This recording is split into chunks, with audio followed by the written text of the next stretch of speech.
So, what could take place in the silence?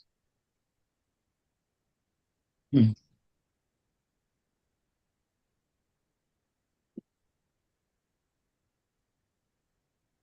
And the place we could start is, what did you notice about your silence the last 10 minutes?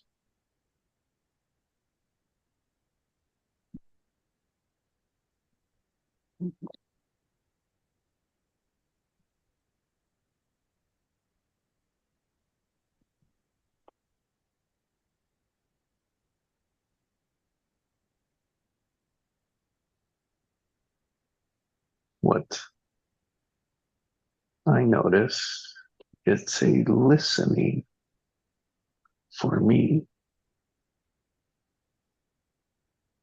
and what could be taking place is my thoughts could be running, could be moving around, could be jumping from one to another.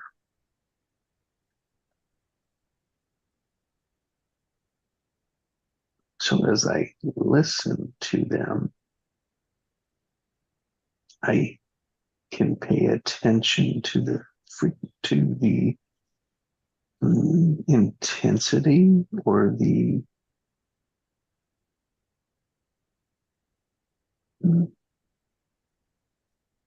amount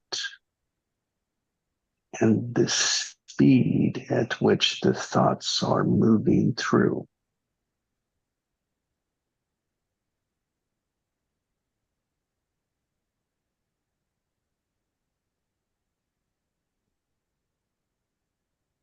And or passing by.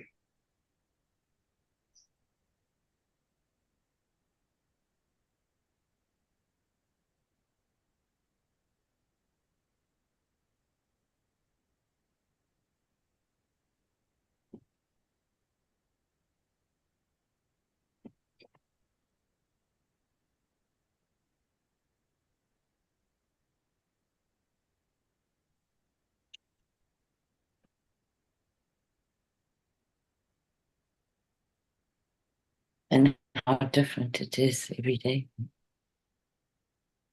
Every time.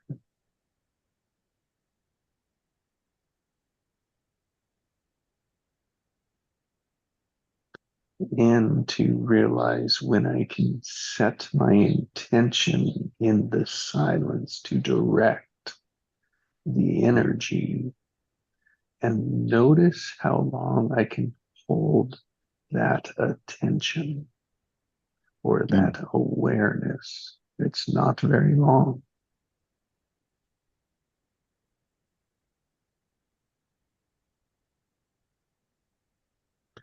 It gets longer with practice. Mm.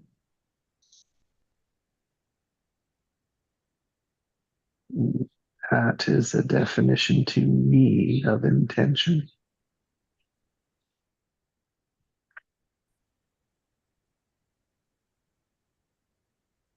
Mm. Therefore, I see the silence as a playground to Mm. experience and experiment. Mm.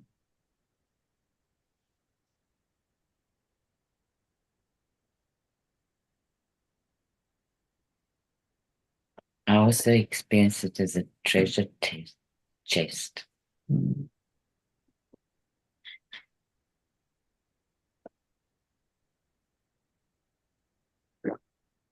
I often get these things that I was surprised they knew.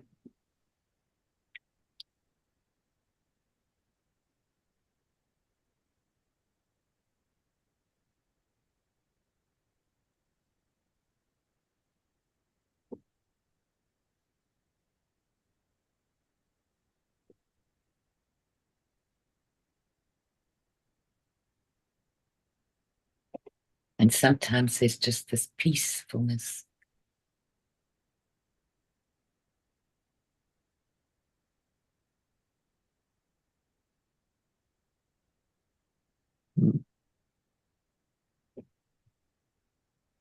you bring up a second point for me that I can be aware of in the silence. And that is the feeling that is associated with the silence. Mm. And you spoke of peace. That is a feeling, a sense, sensation.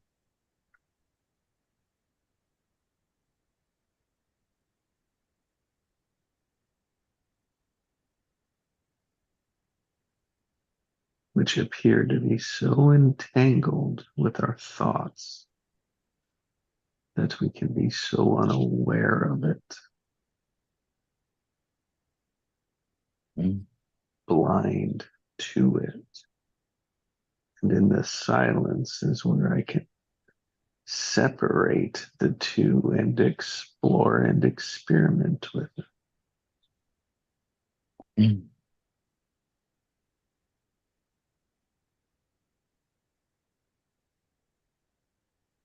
No, I notice what am I thinking and what am I feeling. I wonder what else is in presence.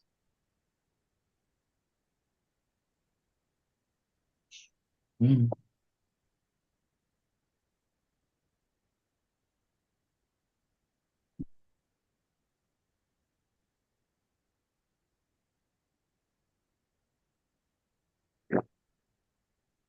And I still think that that is part of the reactionary instinct.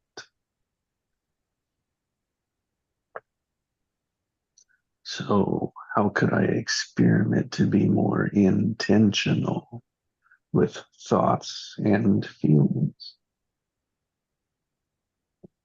And I think that begins the step of creating and manifesting, Mm. which we're already Mm. doing. I just wonder, could we do better?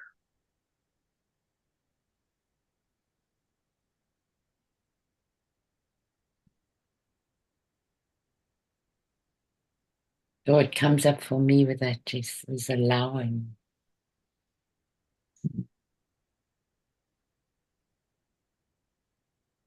Yeah, and it My seems, experiences. yeah.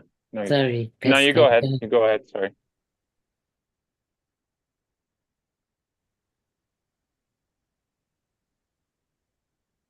You go ahead, listen.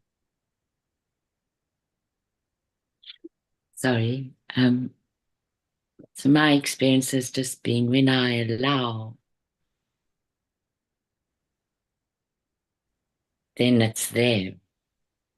What I need becomes available, it gets manifested.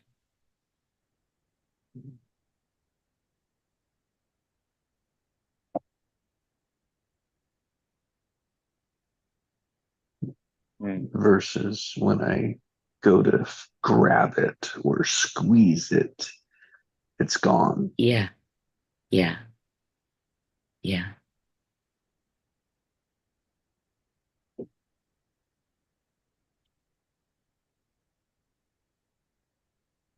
Yeah, what comes for me, it seems like feeling and emotion are not coming from the same place. Mm-hmm.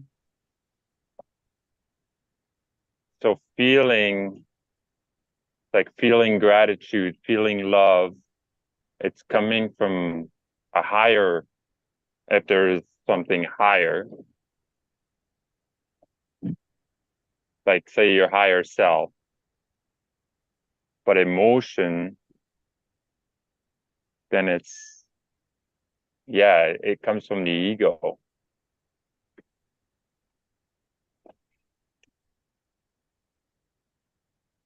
When you speak it like that, Pascal, what comes up for me is that feeling is the experience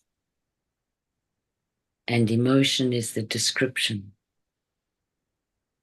Mm. And we often have the same experience when we ask people what's going on in their bodies. They'll describe the same thing. And then when we ask them to describe the emotion of it,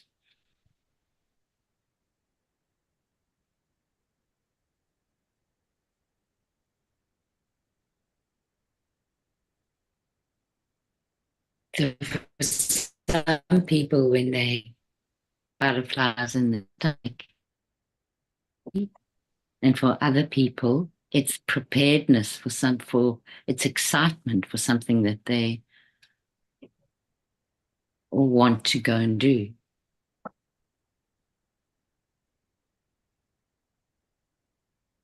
Yeah, it's like emotion is like,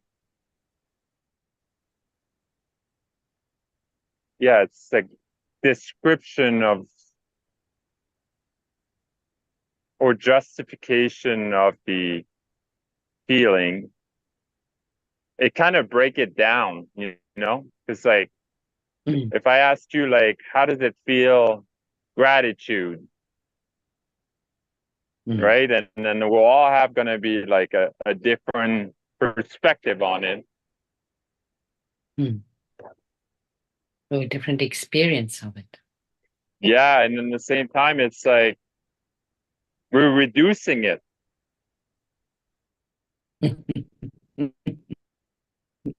You know, that was my experience, but that's not the truth.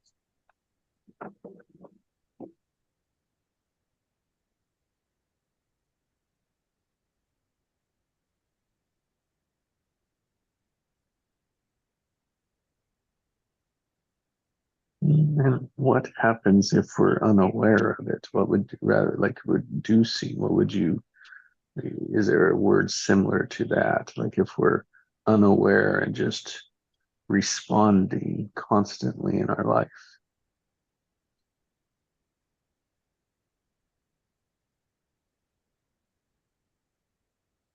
That might be reacting. Yeah, reacting more than responding.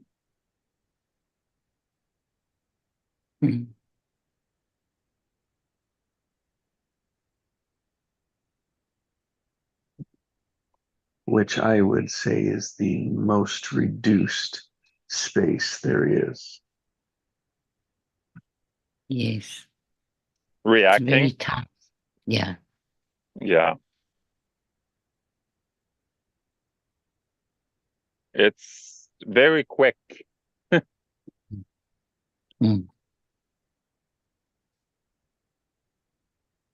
It's quick, it's the same, and it's over and over. Yeah, and there's not much space in it. Exactly.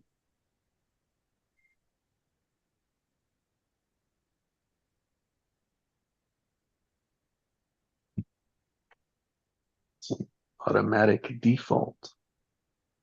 Yeah.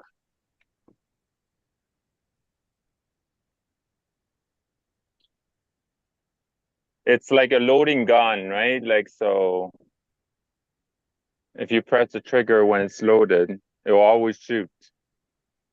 But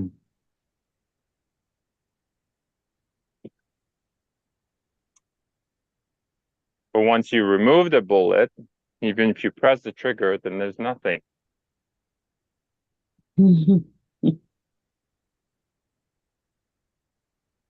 I've never heard that analogy before.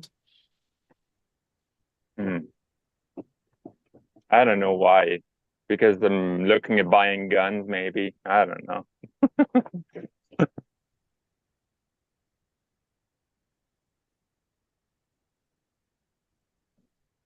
It's a good analogy.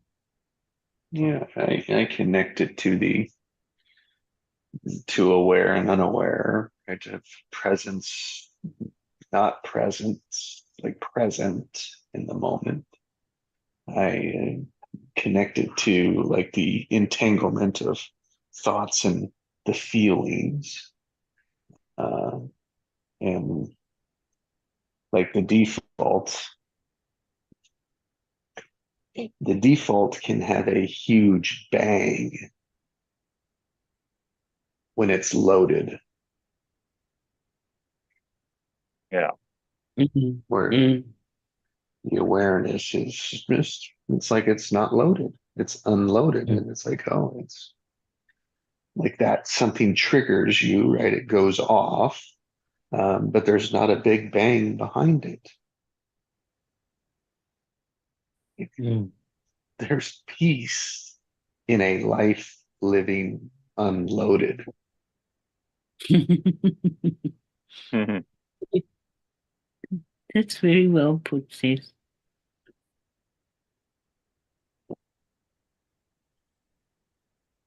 Take a load off.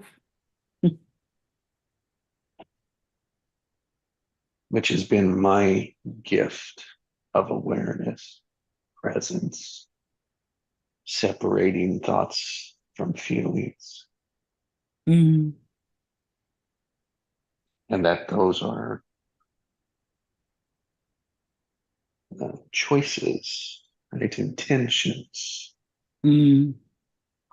that I am in control of rather than just happening by default, by what's out there in the world that I'm perceiving.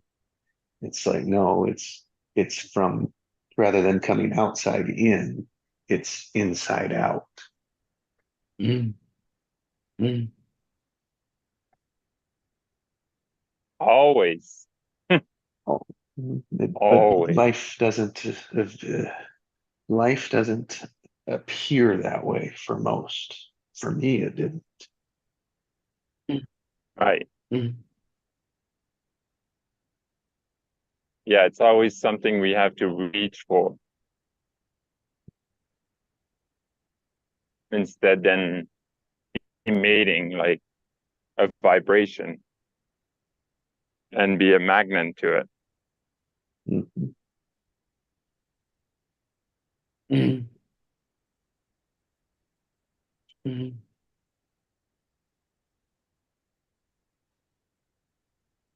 Yeah, it's extremely interesting the way we operate. Mm. But yeah, it's the conditioning, right?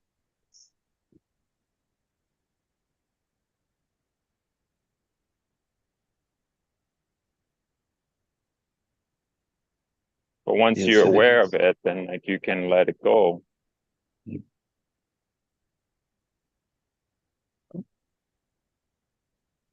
I think that's how we allow it, is by letting go. Mm.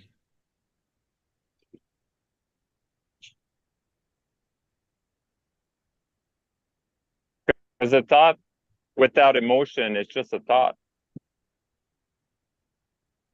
Mm-hmm. There's no action.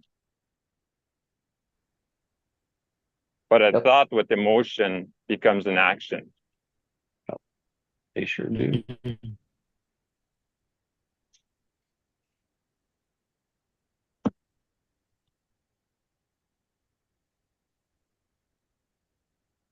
Which is where belief comes from.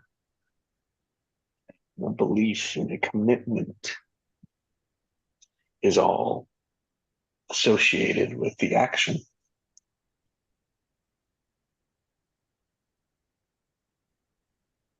So I think you can have an emotional experience with a thought, but it depends on the charge. That's where the action comes from, is the charge, more than the emotion.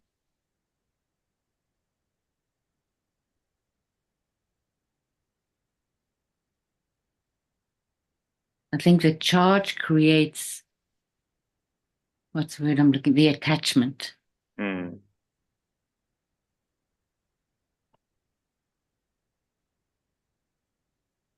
I think the charge will predict what the action will be. Mm-hmm.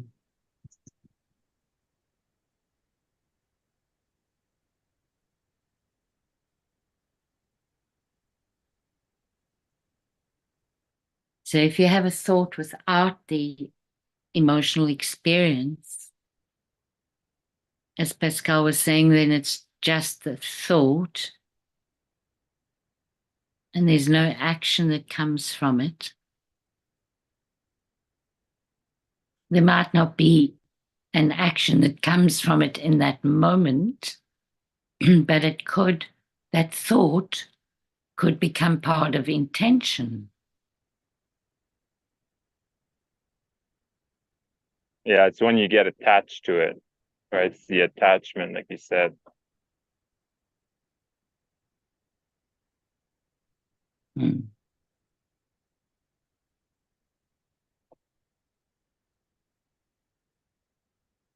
Yeah, I guess, yeah, like if there's no attachment to the emotion even, then action doesn't really happen. But if there's an attachment to it, then you'll do something about it.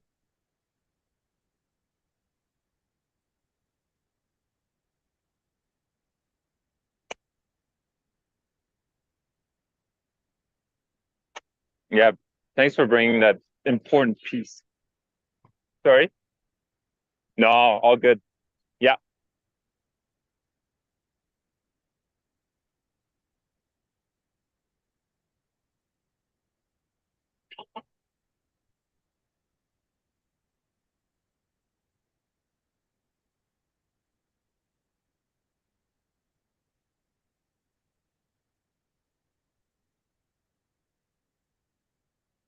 I knew we were missing the important spice for the perfect recipe.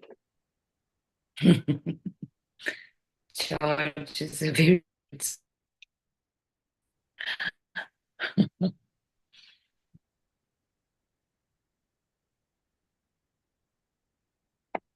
I don't know if it's perfect, but it's pretty damn close.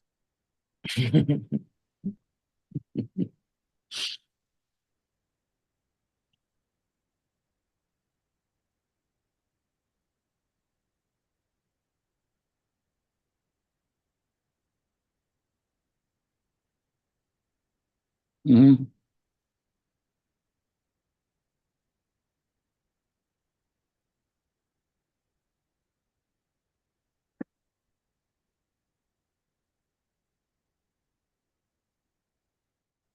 I think I'll say this before we end. I think also that thing about how do we get to manifesting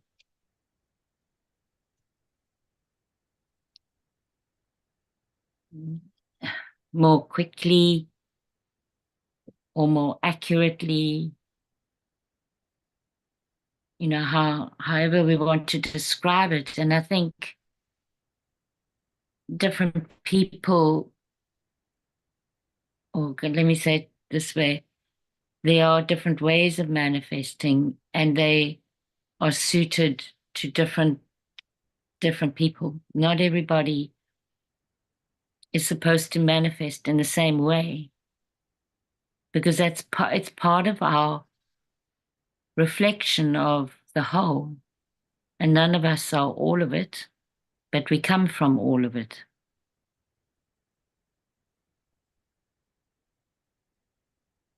I don't know if that makes sense, but if I had to put it differently, I would think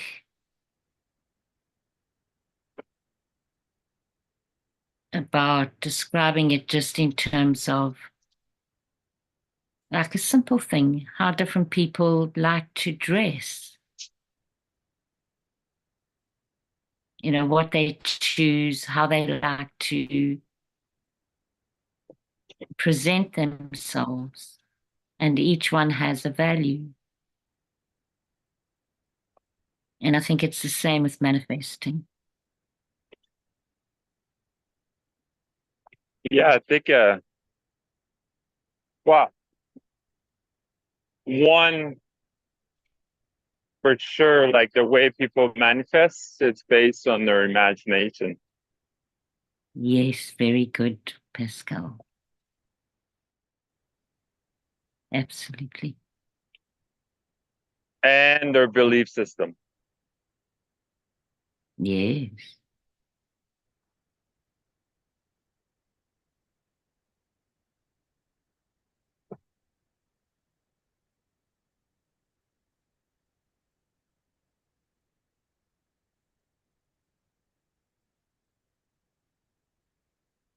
And when you say belief system, then I think about, Jesse, what you often say is that it's got to do with a degree of something. And some of our belief systems are very tightly wound, and others are very open.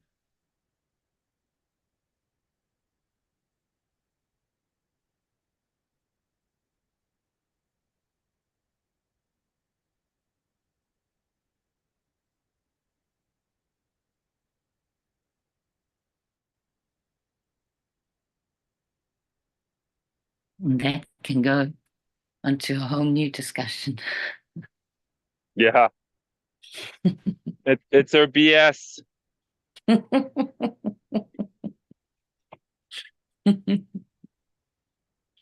And I won't say what it means.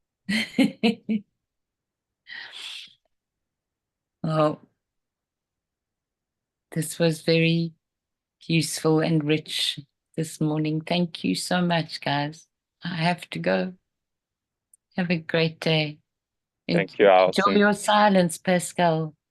Yes. Bye. Bye.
Are you still there, Jesse?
Sorry, Pascal. I didn't want to interrupt and needed to jump in the shower.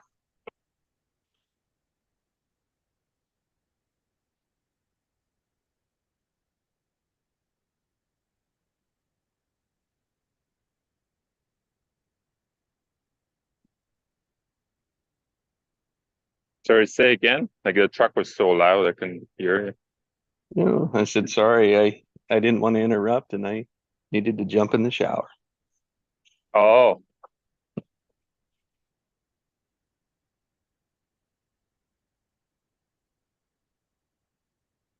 Well, you have a great day.